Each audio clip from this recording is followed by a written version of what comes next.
Hello friends, स्वागत अपने YouTube channel धैर्य स्टडी पॉइंट में।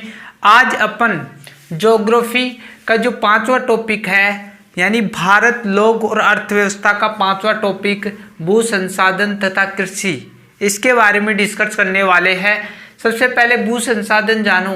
भू संसाधन का मतलब भूमि संसाधन, यानी जो प्रारंभिक भू देख रहे हो उसका अर्थ क्या होता है भूमि, और संसाधन क्या होता है वे सभी वस्तुएं जो मानव की आवश्यकताओं की पूर्ति करते हैं, मानव की आवश्यकताओं को के काम आते हैं, उनकी ज़रूरतों को पूरा करते हैं, उसको ही संसाधन कहते हैं।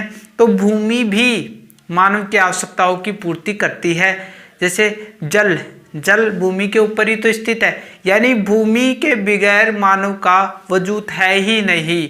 जैसे दूसरे प्राणी देख लो, जानवर देख लो, उनका वजूद भी भूमि के बगैर नहीं है। पेड़ पौधे देख लो, उनका वजूद भी भूमि के बगैर नहीं है। तो भूमि का उपयोग हमारे जीवन में क्या क्या है वो इस टॉपिक में जानने वाले हैं, और फिर उसके बाद में अपन कृषि के बारे में जानेंगे। ठीक है, कृषि भी तो भूमि के ऊपर ही तो स्थित है।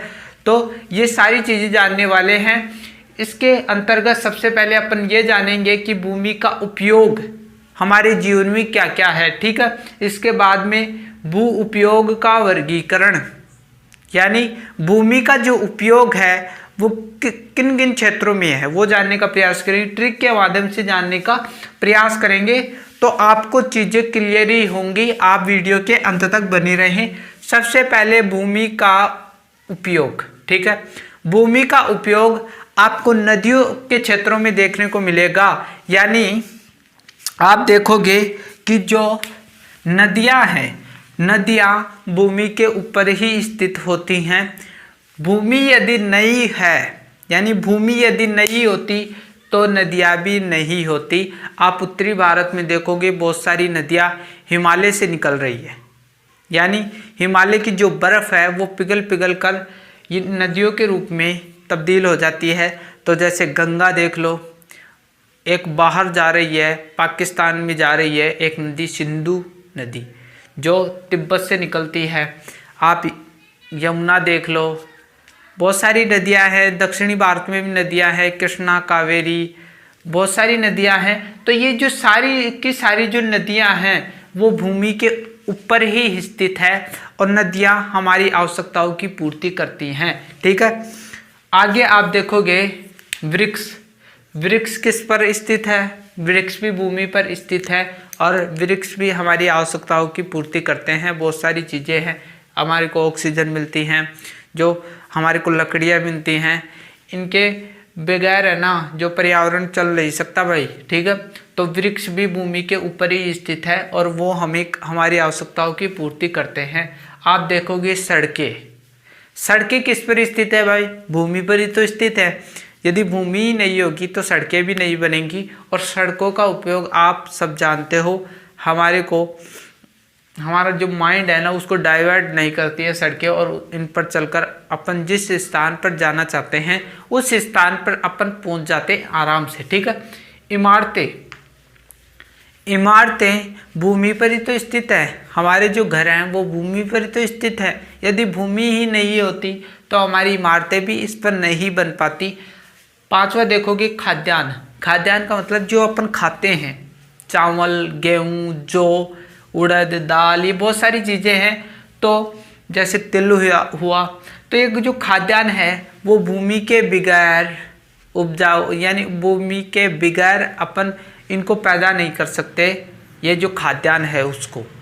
तो भूमि यदि है तो अपन खाद्यान्न यानी यदि भूमि नहीं है तो अपन खाद्यान्न उत्पादन नहीं कर सकते। ठीक है, तो खाद्यान्न है ना जो भूमि के बगैर नहीं हो सकता। ठीक है, आप देखोगे 6, स्कूल इमारतें। स्कूल, जिस स्कूल में आप पढ़ते हो वो किसी न किसी भूमि पर तो स्थित है ना, तो भूमि के ऊपर ही आपकी स्कूल स्थित है। यदि भूमि ही नहीं होगी तो आप स्कूल में नहीं जा पाओगे।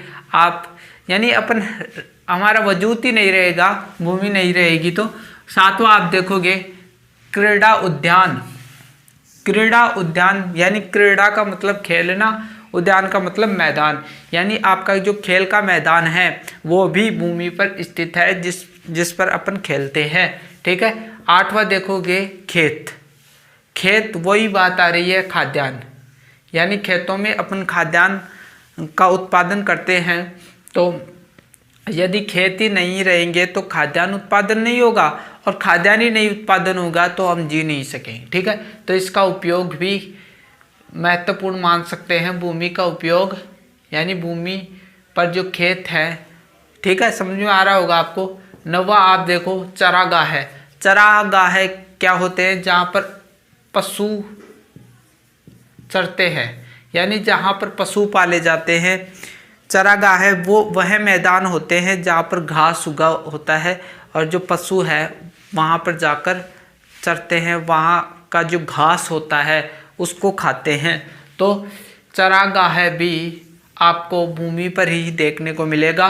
तो आपका ये टॉपिक नहीं दे रखा है भूमि का उपयोग, आपकी जो बुक है उस पर लिख नहीं रखा है, मैंने बनाया है। और ये जो थ्योरी है वो सारी की सारी आपकी बुक में लिख रखी है। तो आप भूमि का उपयोग सीधे की सीधे लिखकर इसकी थ्योरी बनाकर आप लिख देना। ठीक है।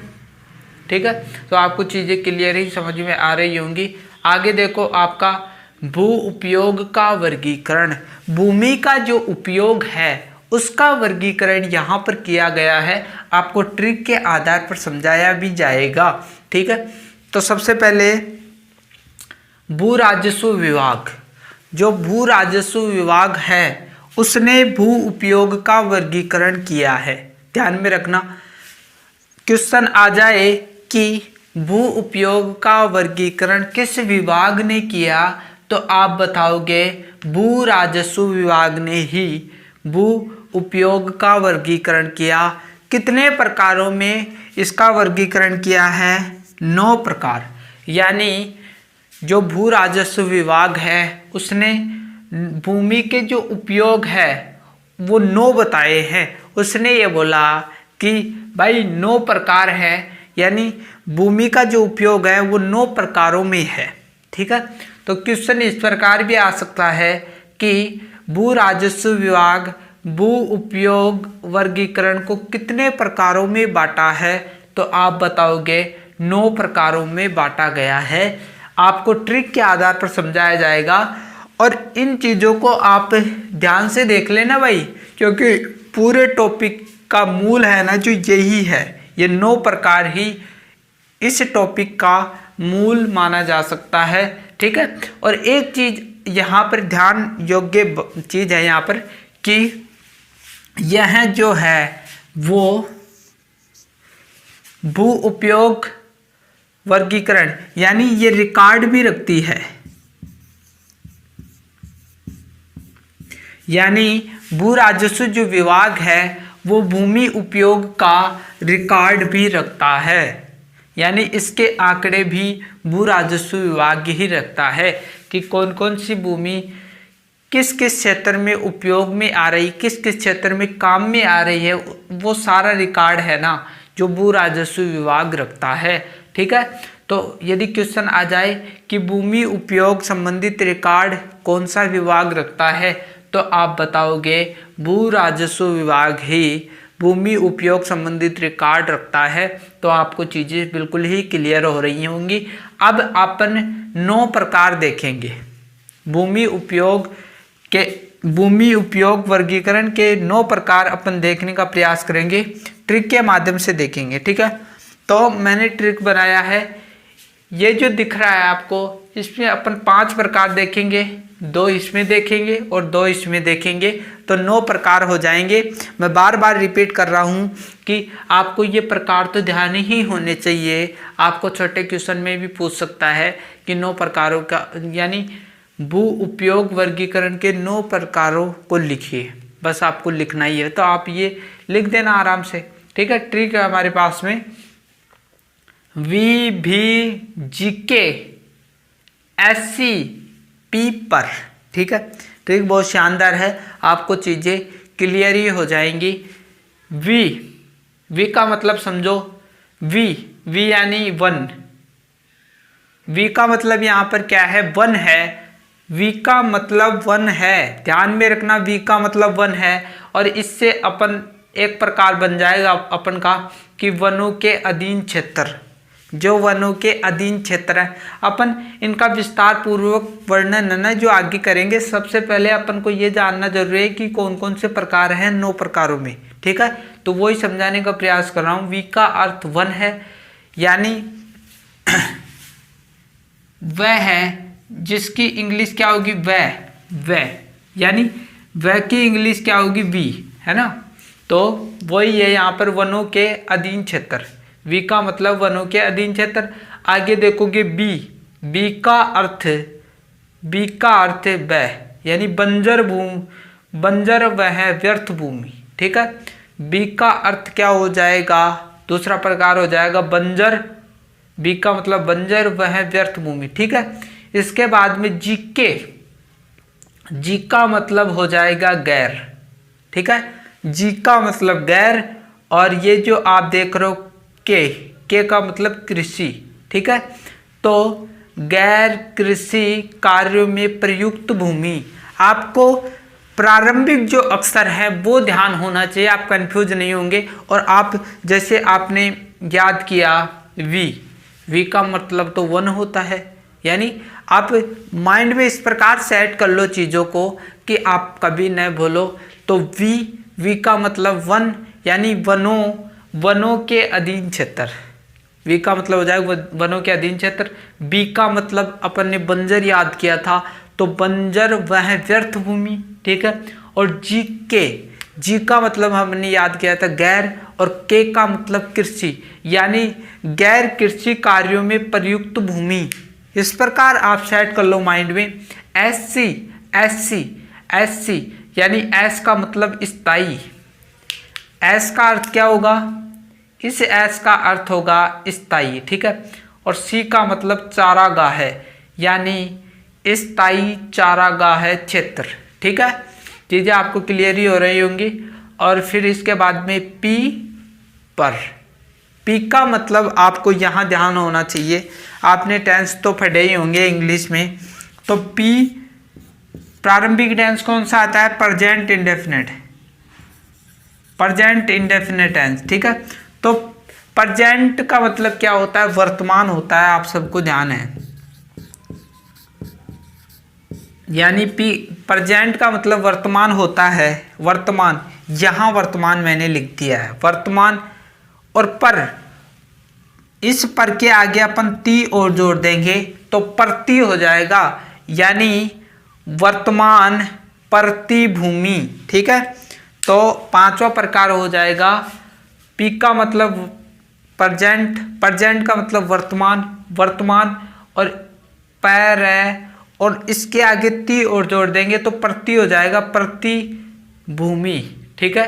तो पांचवा प्रकार आपका हो जाएगा वर्तमान प्रतिभूमि, ठीक है।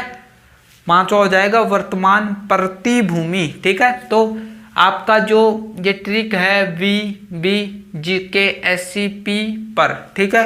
तो आपको क्लियर ही हो रहा होगा। यदि आपको वीडियो अच्छी लग रही है तो आप हमारी YouTube चैनल से जुड़ भी सकते हो, हमारे चैनल को सब्सक्राइब कर सकते हो ताकि आने वाली वीडियो आप तक पहुंच जाए। बेल आइकन को दबाना न भूलें, जब तक आप बेल आइकन को नहीं दबाओगे, ऑल में टिक नहीं करोगे, तब तक आपको हमारी जब भी हम वीडियो अपलोड करेंगे तो वीडियो का पता नहीं चलेगा आपको कि हमने वीडियो अपलोड करती है, ठीक है। तो उस नोटिफिकेशन को आप ज़रूर दबाना न भूलें। इसके बाद में ये ट्रिक और देखते हैं।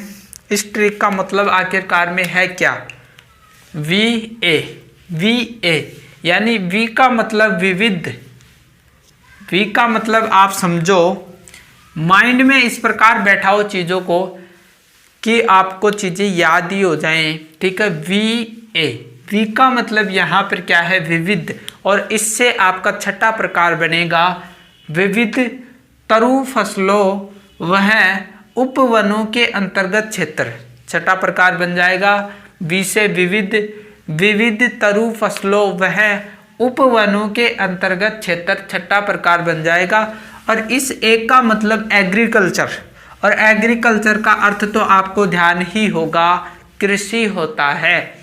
एग्रीकल्चर का मतलब एग्रीकल्चर का मतलब कृषि होता है, और कृषि से आपका 7वां प्रकार बनेगा कृषि योग्य व्यर्थ भूमि।